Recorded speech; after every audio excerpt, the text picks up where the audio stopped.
Shalom, puji nama Tuhan. Hari ini bersama lagi dalam gerakan membaca Alkitab 365 hari. Kita sudah berada di hari ke-138 dan akan membaca dalam Nehemia pasal 1 sampai Nehemia pasal 3. Namun sebelumnya mari berdoa. Kami bersyukur Tuhan, hari yang luar biasa ini Kau jadikan dan saat ini kami rindu membaca mendengarkan firman-Mu. Menyertai kami baik sebagai pembaca maupun pendengar. Terimalah doa kami dan kami serahkan pembacaan ini di dalam kasih sayang Tuhan Yesus Kristus yang adalah firman yang hidup. Amin.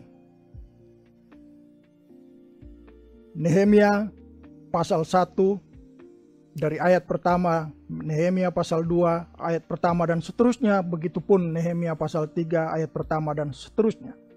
Riwayat Nehemia bin Hakalia pada bulan Kisleu tahun ke-20 ketika aku ada di Puri Susan.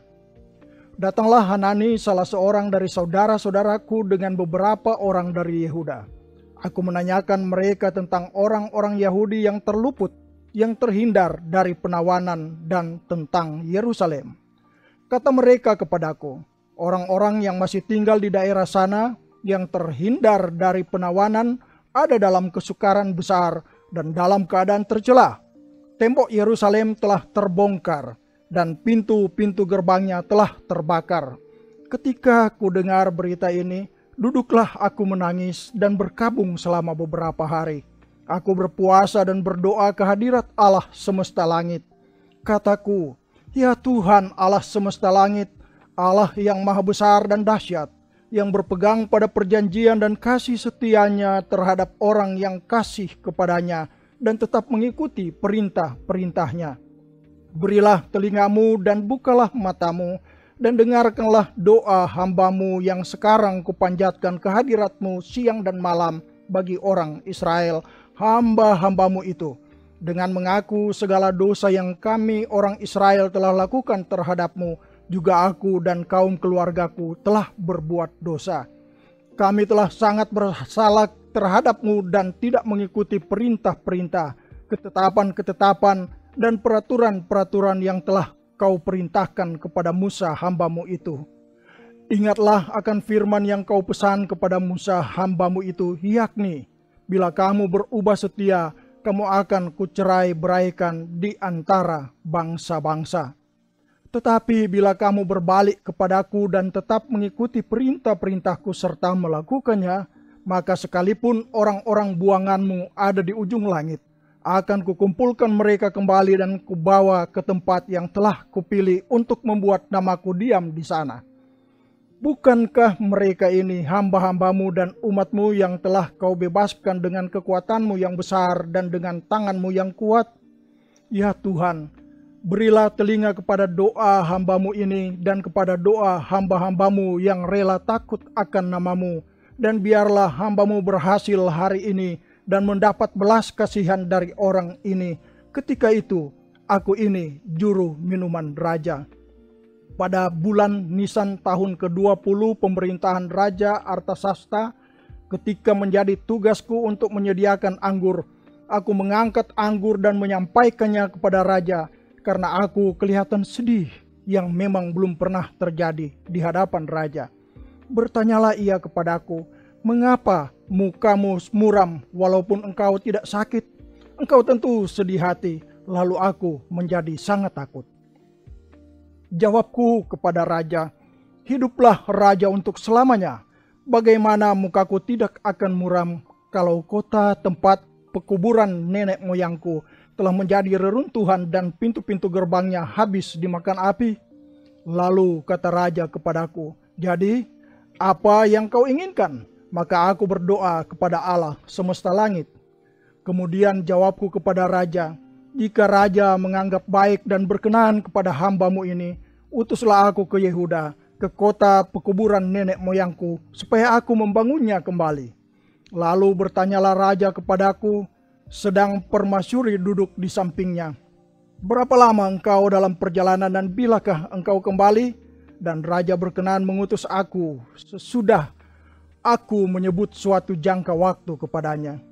Berkatalah aku kepada raja, jika raja menganggap baik, berikanlah aku surat-surat bagi bupati-bupati di daerah seberang sungai Efrat, supaya mereka memperbolehkan aku lalu sampai aku tiba di Yehuda.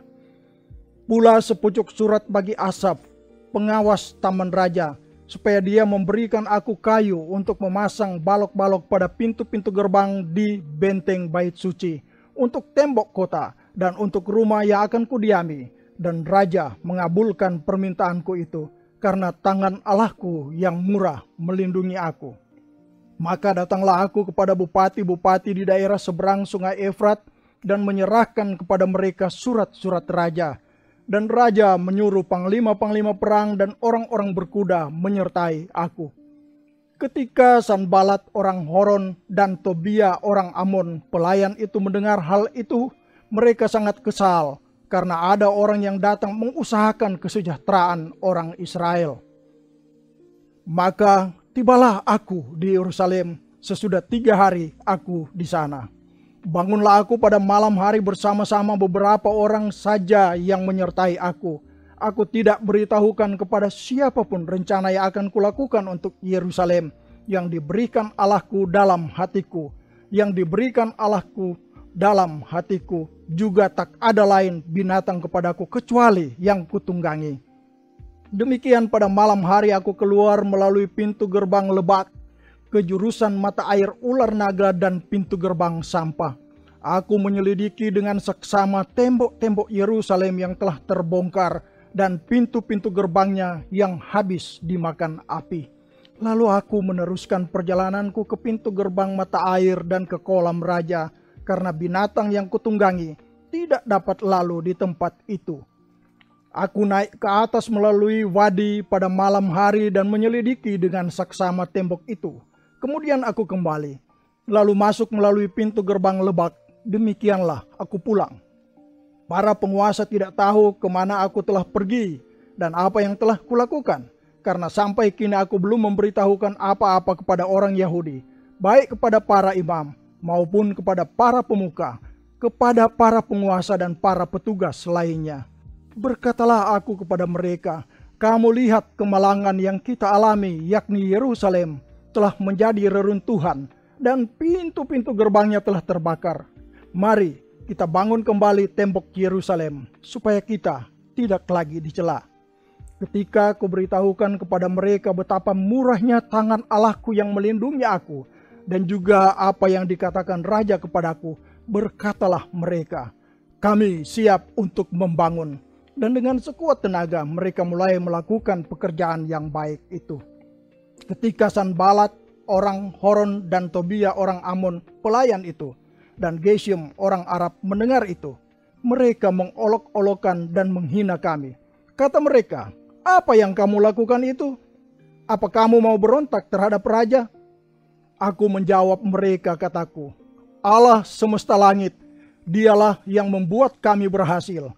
Kami hamba-hambanya telah siap untuk membangun. Tetapi kamu tak punya bagian atau hak dan tidak akan diingat di Yerusalem.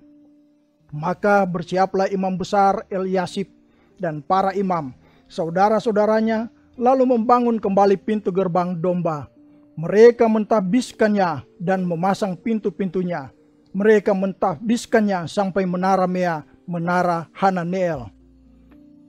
Berdekatan dengan mereka orang-orang Yeriko membangun, dan berdekatan dengan orang-orang itu Syakur bin Imri.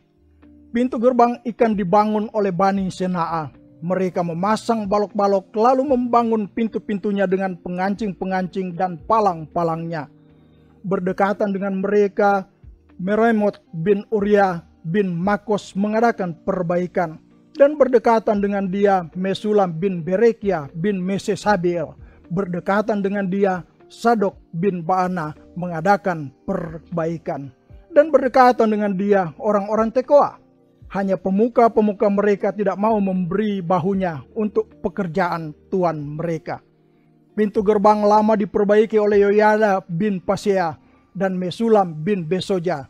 Mereka memasang balok-balok lalu memasang pintu-pintunya dengan pengancing-pengancing dan palang-palangnya.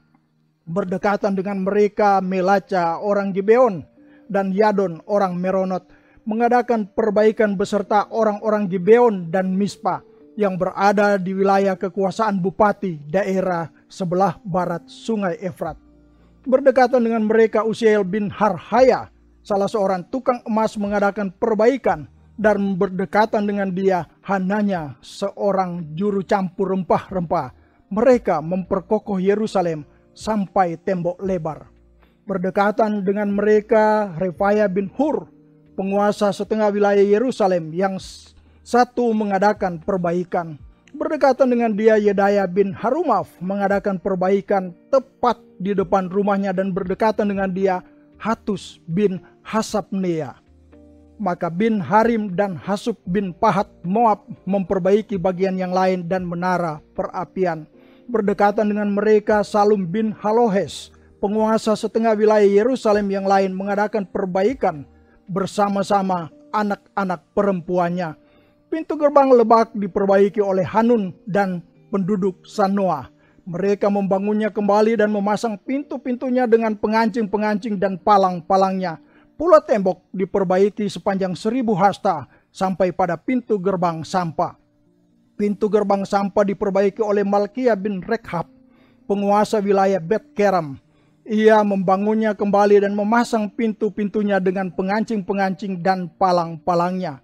Pintu gerbang mata air diperbaiki oleh Salum bin Kolhose, penguasa wilayah Mispa.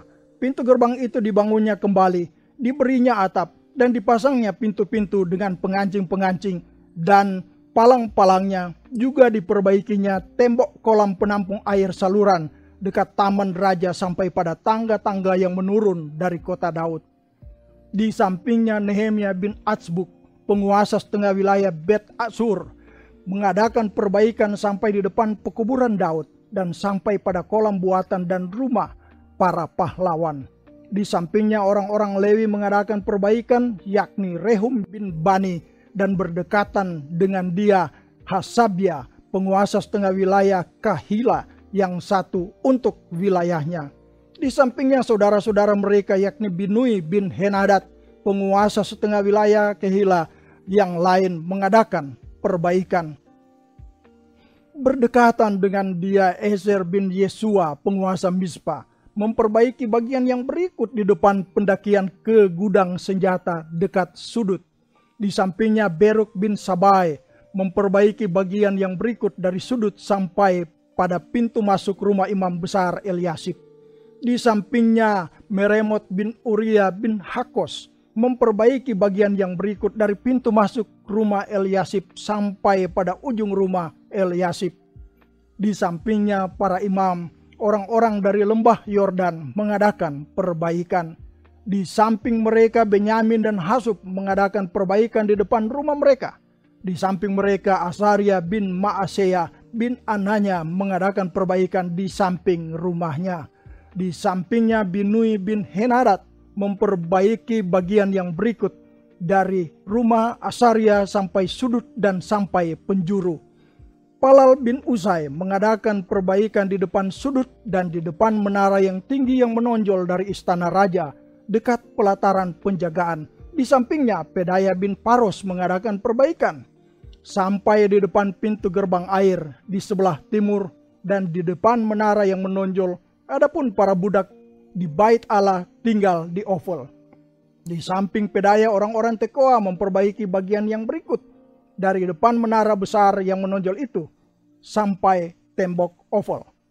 Mulai dari pintu gerbang kuda para imam mengadakan perbaikan masing-masing di depan rumahnya. Di samping mereka Sadok bin Imer mengadakan perbaikan di depan rumahnya. Di sampingnya Semaya bin Sekanya, penjaga pintu gerbang timur.